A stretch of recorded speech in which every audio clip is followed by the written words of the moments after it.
미래통합당은 10일 문재인 정부의 부동산 정책을 비정상으로 규정하고 이를 바로잡을 당 차원의 부동산 시장 정상화 특별위원회를 발족했다.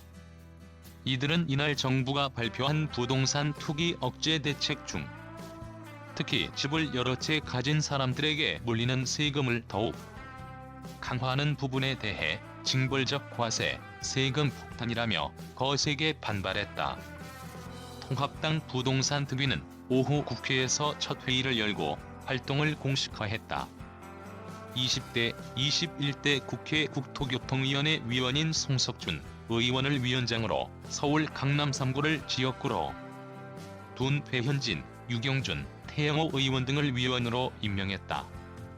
박근혜 정부 시절 통계청 청장을 지낸 박형수 연세대 개관교수, 심교은 건국대 부동산학과 교수 등 외부 위원도 함께 임명됐다.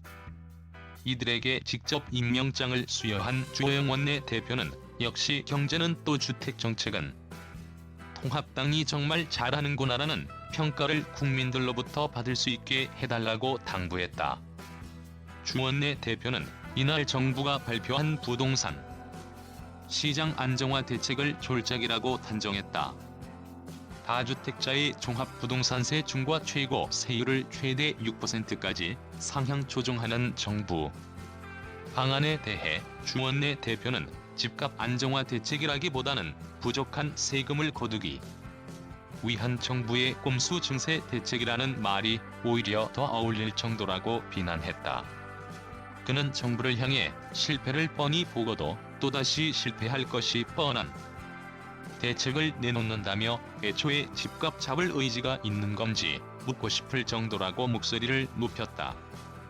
또한 안이한 현실 인식을 하고 있는 김현미 국토부 장관을 해임하라고 촉구하며 김 장관을 두고 집값을 안정화시키겠다는 것은 국민들과 싸우겠다는 이야기밖에 되지 않는다고 날을 세웠다. 통합당이 정부의 부동산 대책 중 그나마 호응한 부분은 국민주택 생애 최초 특별 공급 물량 확대, 민영주택 생애 최초 특별 공급 신설, 도심 공일 개발 추진 등 기존 규제를 완화해 주택 공급량을 늘린 부분이었다. 다만 이마저도 이종배 정책위 의장은 천정부지로 치솟은 부동산 시장에 어떤 효과를 기대할 수 있을지 미지수라고 경계했다. 송석준 부동산 특위 위원장도 공급 대책이 뭔가 봤더니 실망스럽다. 태스크포스를 만들어 검토한다더라라며 이렇게 한 거 아냐고 트집 잡았다. 앞서 홍남기 경제부총리 겸 기획재정부 장관은 이날 정부 서울청사에서 진행한 제10차 비상경제중앙대책본부 회의 브리핑 중 주택 공급 문제는 당장 되는 것은 아니다. 그러나 속도를 내겠다며 관계부처 장관과 지자체가 함께 참여하는 주택공급 확대 TF를 경제부총리 주재하에 구성하겠다고 약속한 바 있다. 송 위원장은 문재인 정부의 부동산 대책이 이번에는 뭔가 좀 새롭고 획기적인 대책이 나올 줄 알았는데 결론은 역시 뻔하다며 오로지 징벌적 세수 증세의 강화 이런 대책으로 현재 폭등하고 있는 집값을 잡겠다는 건 정말 어불성설이라고 못마땅해 했다.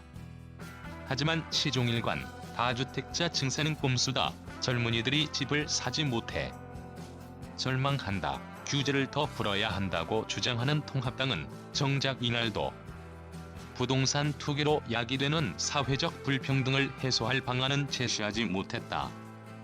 대신 송 위원장은 정부의 용적률 규제 제한을 과감하게 풀어서 계획되고 준비된 재건축, 재개발 지역을 당장 허용하라. 서울 도심 지역과 연계 교통 노선을 풀어달라고 요구했다.